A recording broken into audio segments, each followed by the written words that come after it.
Hi, good evening. Yeah, it's been a while since I did a YouTube video. So I know if in 20 seconds you may not pay attention to this, but the reason for me making this video is an attempt um, to get an online protest for the VA, whether you realize or the Veterans Administration have actually cut benefits to veterans who have caregivers. As of today, 33,000 veterans have had their benefits cut off, um, which means that they can't pay for their caregiver. And it's leaving a lot of veterans um, with inability to take care of themselves and maintain a quality of control. Our caregivers are the ones who help us get up in the morning. They feed us, they clothe us, they help us put on or get into the wheelchairs. They help us put on our prosthetics. They hook us up to CPAP machines. They make sure that we're breathing, making sure all our medications are taken in the right order and that we take our medications. They are just a resource that is, it is so wonderful for a veteran to have that, and it takes the weight off of the VA. The VA doesn't have to deal with the day-to-day issues, and the American public doesn't have to deal with us trying to trying to adapt back into the real world. We have help doing that. Um, like I said, the Child Giver Program, they started actually dropping people from the roll last fall. Right now, we're at 33,000, and I mean, if you guys can hear some of the reasons why that they do, it's that can you walk? Here's some of the questions that they don't. You don't go in and get see a doctor. Your primary care physician, your psychologist or psychiatrist, or any special care needs, you go to see them locally if you can. I go to Lufkin, Texas, and for my procedures, I have to go to Houston. Now, the doctors that I deal with in Lufkin, they know me. I go in periodically. I have to go in once a year, but with my health, I have to go in more often for follow-ups, for checkups, for things of this nature. They know me. They get to know me. I know them, and with any doctor-patient relationship, it takes a veteran um, it takes a veteran a period of time to get to know and trust these doctors, with your primary care physicians as well. It takes amount of time for you to trust them, what to tell them, and it's very difficult for veterans to be honest, especially with their psychologist or psychiatrist, because the fact is that they know if they say the wrong thing, then they will come and take you for 72 hours. And they'll put you in a home, put you to analyze you for 72 hours, put you on new medication, or those things whatsoever. So you kind of have to be you're guarded when you go in to talk to these people. And the reason why you are is because the fact is that every time you go in, it doesn't matter about HIPAA, they record what they went over in your meeting or within your appointment, and they noted in a file. This file, I have a copy of mine right here. Um, this is my medical record just for 1 year that I have, and so they notice in this file that they note these in the file. So any physician you go to can check up on any complaints, whatever. But the fact of the matter is that you have a doctor-patient relationship, and some doctors don't need to see this, or whatever. But what they do is they take this information, they compile it in a report prepared by individuals who are sitting back in Houston, who don't even know who I am. They've never met me. All they have is just the rating that I actually have been provided in the paperwork and actually the actual clinical notes that my doctor has put in or not put in. So they review your records. Now, these are the people in their regional offices, which is Houston is our legal office, which is probably the worst that I can find in the country. But I know there's more people complaining about this. But the regional office, which is in Houston, here's what they did for much of our veterans in our area. They just took your file, put it to a group of doctors, and said, do they continue or do they continue to need care? This review is probably necessary. I've been receiving a caregiver since I was in 2009, right when I got back from Afghanistan. For multiple reasons, I don't want to discuss them here. I don't feel that I have to, because I really don't want to get that much information out because I'm afraid that it may be used against me by the VA. So since 2009. Some of the things that I have to actually have to have help in, I have to take eight pills a day, um, and they have to be taken at different times during the day. I've got those pill boxes, um, and my caregiver fills up those pill boxes for a week, and I know to go and take them. Now, where this gets kind of fuzzy is the fact is that I have to remember to take them. Um, which is not always the case. I have a caregiver. Go take your meds. Go do this. So she keeps me up on my medications and making sure. And if there is a problem with my medications, she actually can call. We have a nurse practitioner right here in Lufkin where she can call and she can get it all worked out to where I'm taking the right dose. She knows the doses. She knows what the drug is. She knows how much I've been taking. She knows if I've missed a few days. She knows all my history basically because left to my own devices, I cannot remember all those things. When I go to the doctor, they'll ask me, "Well, what all medications are you taking?" I need my caregiver. She carries a list. Um, um, it's a little list that she takes, and it's got the plastic on it or whatever. I don't know what you call it right now. I'm being a dumbass, but she has a piece of plastic on it to where she can read the whatever. She knows the dosage and the whole 9 yards. So it has to be adjusted. She can actually write on there and change it, and it goes up on the big whiteboard here that we have at the house. What she called. Also, she makes sure I know all my appointments. The VA usually schedules your appointments out from 1 month to 3 months. So she keeps a track of that so I can manage my days when I'm going to be going or whatever, because it's a 3 hour drive from Lufkin all the way into Houston if I have to go. Um, so it's not, so I kind of keep those separated, I guess. But, and just medication wise is that she has full access to my medication and she can actually keeps me on track with taking my medication.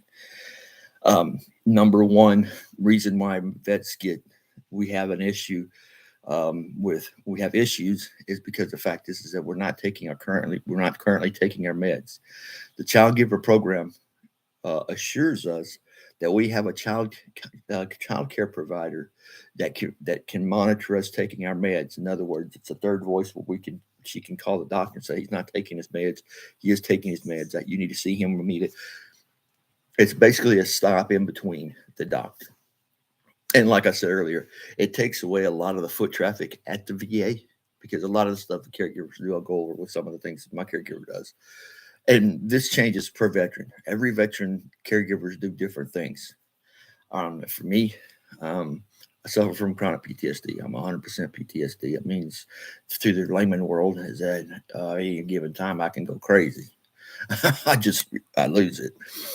And whatever your stigma about PTSD is, or whatever, I can go into it or whatever. But the veterans that I'm talking to, you guys all know, most of you guys that are combat veterans have had or have some kind of PTSD. Some are more manageable than others.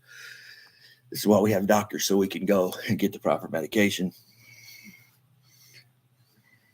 Hey Bryce, how you doing? I'm just doing a little thing. Hey, this live, I know I got to catch everybody's attention, but the reason why I'm putting this live because the VA Caregiver Program just cut 33,000 vets off their rolls that who were receiving care, and this is my way of protesting it or getting the word out there to veterans that letting them know that this might be coming if you have a caregiver, and maybe I'll have some answers or whatever, but to create a community so we can present this out to let people know what our caregivers actually do for us. But thank you for joining, and hope that maybe you can pass it along to any veteran that you know. Um, but the full gamut. I can't take a bath because I can't get up. Showers are very difficult. Matter of fact, I have my stick right here. It's a real stick that I kind of would let it wood. But this is what I use, and what I use with a stick is that it helps me walk. And most people say, well, you got a cane because you got a bad leg or something like that. Well, I have a paralyzed sciatica. So what that does is that um, what that does is that I can't. Um, everyone, I got two of my discs are actually, um, are 2 or 3 of my discs are actually, they're like welded shut. They can't move. They're paralyzed. I can't move them. It's just right at the bottom part of my back, and how that creates a problem for me because it hurts when I walk, of course. But I'll lose balance really quick. I mean, I'll take a step on my left foot and it might get way. And so basically, what I have my stick for is so when I fall down, because when I found out when I fall down, it's like very difficult to get up from. Well, I'm difficult getting up anyway, but I can take my stick, I can put it in the ground, and I can pull myself up on it, which is why I use it. That's one of the reasons why I use it. I also use my stick whenever I go take a bath, I take a shower. I put the stick, I cut a cord in there, and I put the stick in there because when I'm taking a shower and I'm washing my hair or whatever, I'll get, I guess, I can't tell. My head starts spinning and I can't tell which is up or down or whatever, and I have a tendency to fall um, out of the shower. So that helps me with that. And my caregiver actually goes in with me when I'm taking a shower. We have a conversation, and just so you know, it's not some. I mean, that's my wife, and so she comes in there and has a conversation. But because she's making sure that I'm okay in the shower, and to make sure that I get dressed because, yeah, like I said, a paralyzed sciatica. It's very difficult. I can't bend over. So this is all my things or whatever. But anyway, this is what I utilize the caregiver for to help me get dressed, get my pajamas on, get back in the bed, get into bed, get out of the bed. Before I go to bed, she actually hooks me up to my CPAC machine. And today we had President Biden in Fort Worth address burn pits. I'm so looking forward to that because now I get to be properly diagnosed with my burn pit exposure. I don't know what's going to entail. It's going to be a bunch of red tape, but at least I at least I can get some kind of relief because I have a really bad difficulty breathing.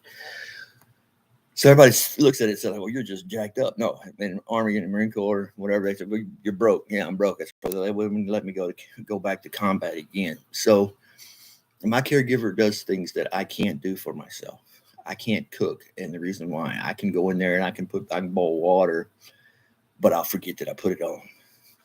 I'll get in the middle of cooking something and then I'll get off on a tangent and what the hell was I doing?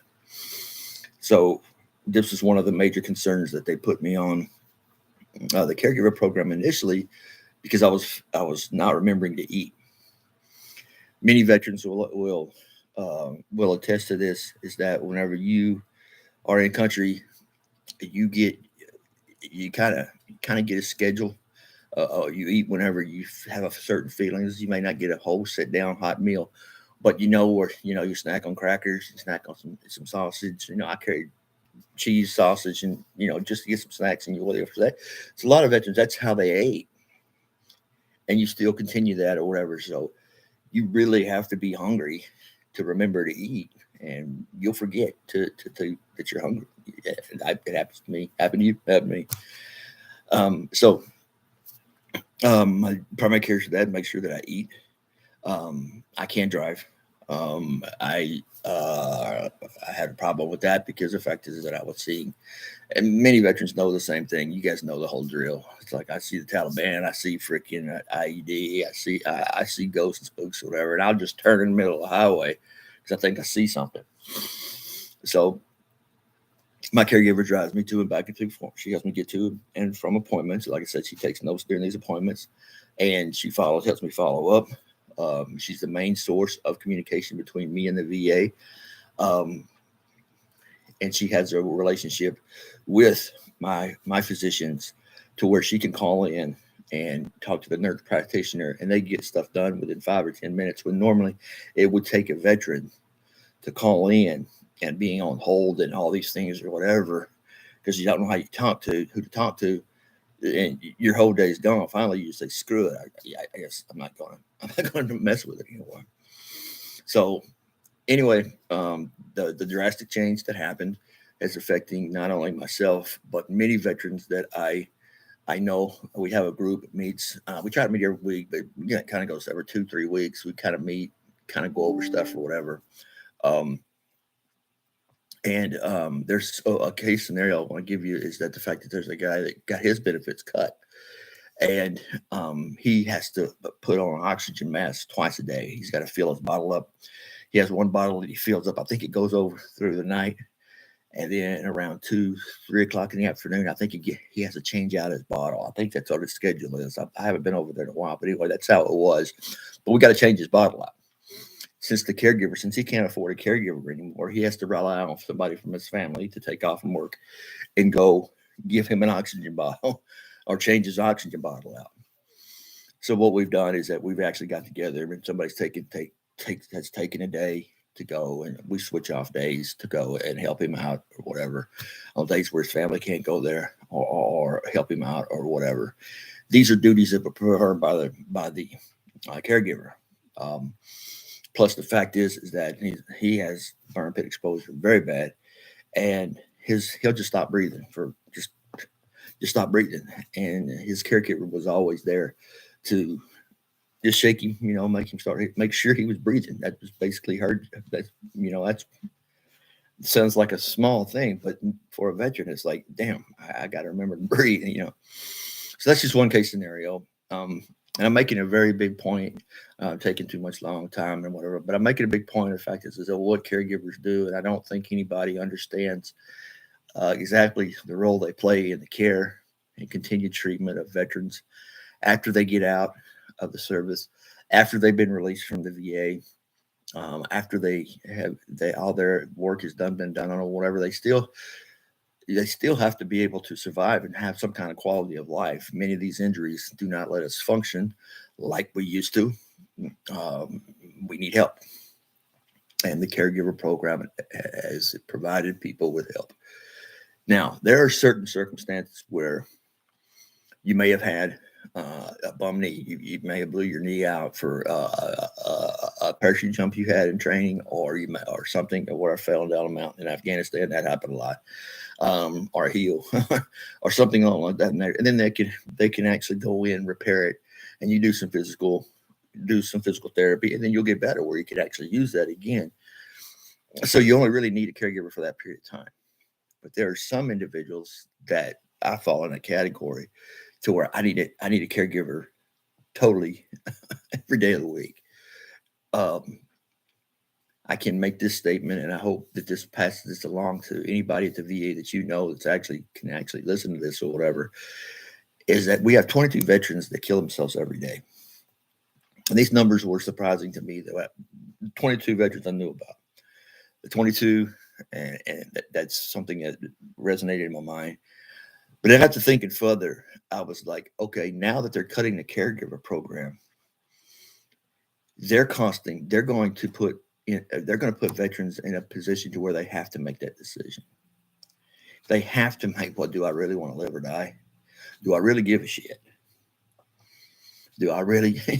And unfortunately, that's where veterans get, because the fact is that it is very frustrating to where you come back home and you can't perform or function the way you used to, and the things that you used to love and care about doing about is you can't do it yourself. You can't get places or whatever, and you can't do it, and it's very difficult for a vet to ask for help and receive help. And I will throw a number, and this is what my research came up with, is that out of 22 veterans a day that kill themselves, okay, 7 of them are currently going through problems with the VA, whether they're fighting a claim, whether their benefits are being cut, whether they're having to explain away their injuries again, whatever. And these individuals, finally, they just give up, because a veteran does not want to be beholden to anybody. We don't want to be a burden to anybody.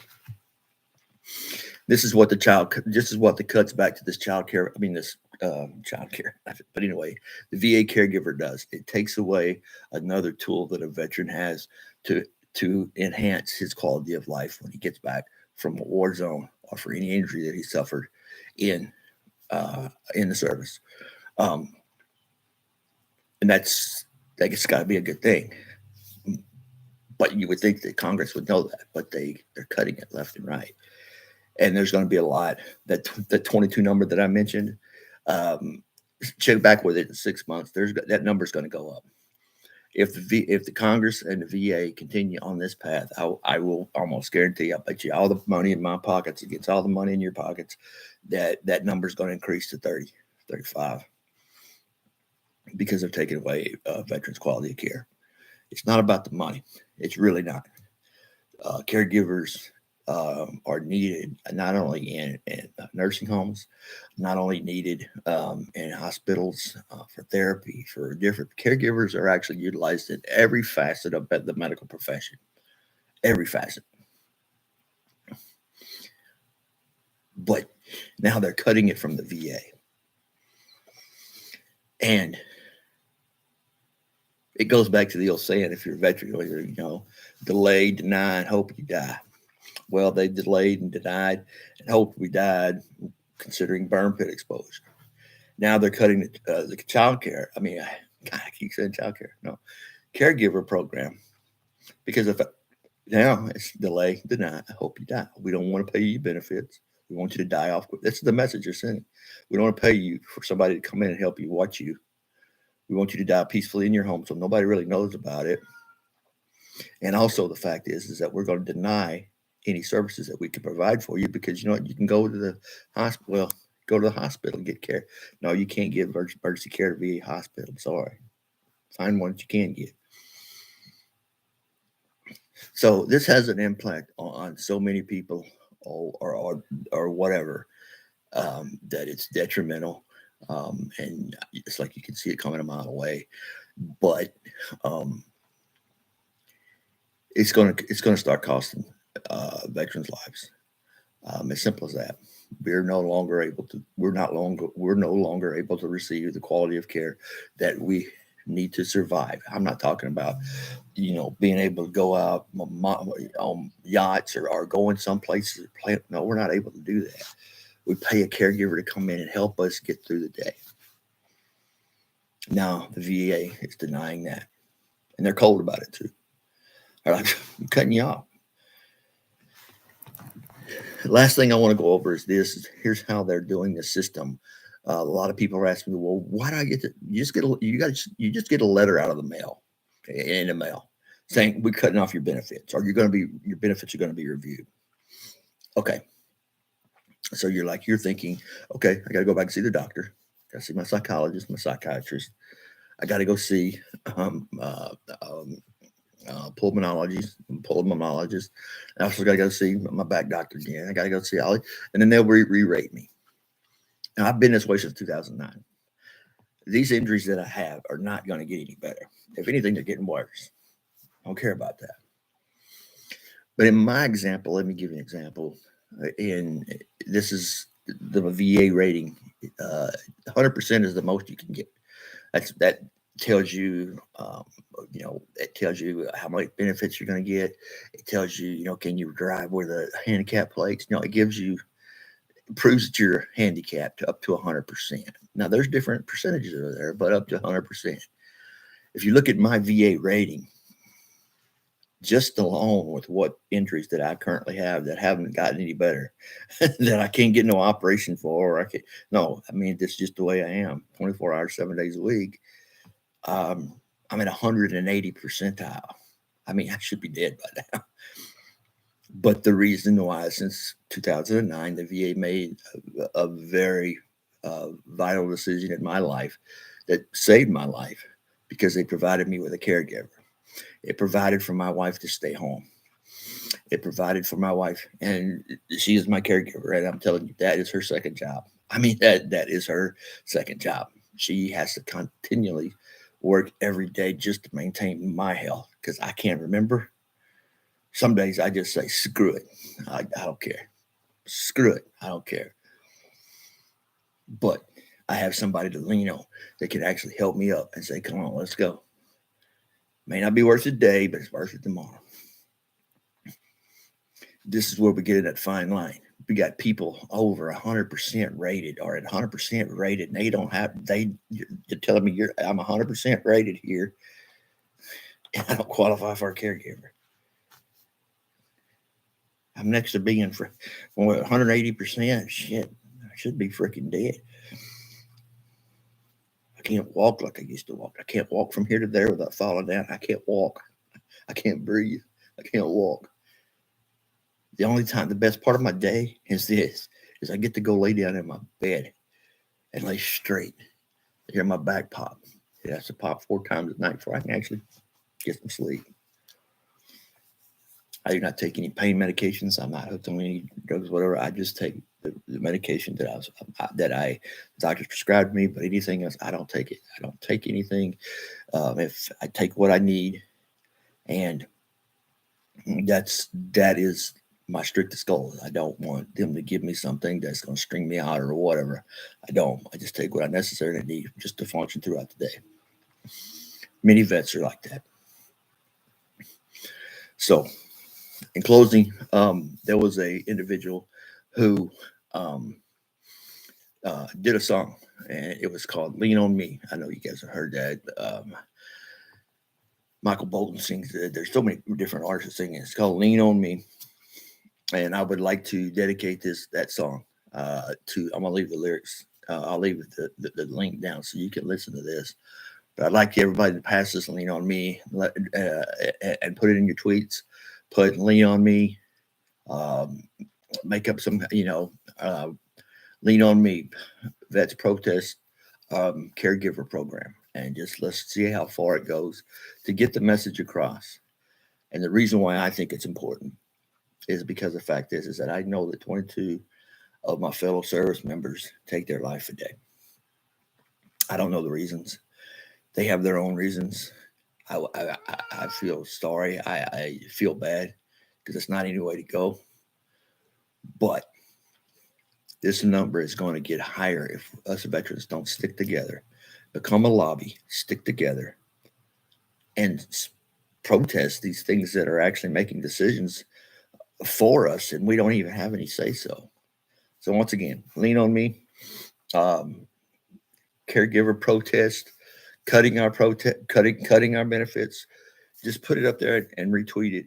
And if you tweet it, I'll retweet it. Hopefully, we can get something like that going on. I hope that people will participate. If you're a veteran, and you ain't done anything to help another veteran, and you haven't done anything, just do this. Just retweet the message, retweet this video, make your own video.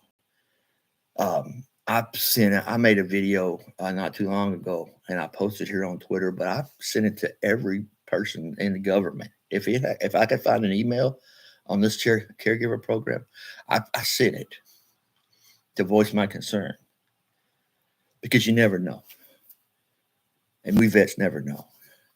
Like I said earlier, we don't know why these vets took their lives. We don't know what they were going through. We don't know the struggles. We don't know the pain. We should have known. The VA should have known that they were having issues. But now you're going to cut away the people who are actually identifying those issues. There's going to be more of us that take our life. And that is worth sharing. Just remember the 22. Remember 22 veterans just tweet it out. Just take 5 seconds out of your day. Lean on me. Remember the 22. Protest against caregiver cuts, or whatever you guys want to put up, whatever you come up with, I will retweet it. I'll give you props, do whatever. I'm not asking for money, no nothing. Just asking you to retweet it, put it out there so we can. And if there's any questions that people have, please ask questions in the tweet so we can get on top of this, because the stipulations, the rules, the disability ratings have changed. All these have changed, and they haven't told us. So in order for us to appeal, they got to tell us where we didn't measure up, what area tell us why. We got to tell us why. They can't do that. And I looked through my medical records for the last 5 years. They all stay the same. Nothing has changed except they've taken away my caregiver rights. Mm. Not a big conspiracy theory. It's just going on. So if you know of people who support veterans, if you know of a group or you know of something, please share this. Please get out, make up your own slogans, whatever you need to do, but to get the word out so people will start paying attention. Your voice matters. You're a veteran. You fought for this country. And now your biggest enemy right now, your biggest enemy is not the Taliban. It's not ISIS. It's not, okay, Viet Cong. It's not the Chinese, North Koreans, or whatever. Well, it might be Russia, but we don't know. We're still waiting on that. But it's the VA. The VA will constantly screw you because they have to pay you money. And they're hoping you miss one little document. They're hoping you miss one little thing so they can cut you off. That's just the way it is.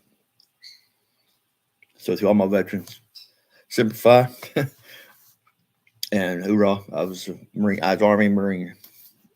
Did two back. Well, I didn't do back to back. I waited a little bit, did a civilian thing, made some money, and then I decided that wasn't for me. Civilian life wasn't for me, so I got back inside two branches of service. But been in combat twice. If that means anything to anybody. So I kind of know what's going on and what the deal is, and I've been in the system since 2009. Like I said, when I got medically retired, so I know kind of what's going on. And if I don't know, we'll find an answer. Um, so ask questions, but be aware this may be coming in your pipeline. If you know some people that are receiving child care. I mean, God, child care. I keep saying it. Caregiver benefits or have caregivers that are involved in the VA system. Please give them the heads up and let them know. Thank you guys for your time. I know my video sucks, but I just want to get that message out. Thank you so much. You guys have a great evening. Remember the 22 and lean on me. I'm out.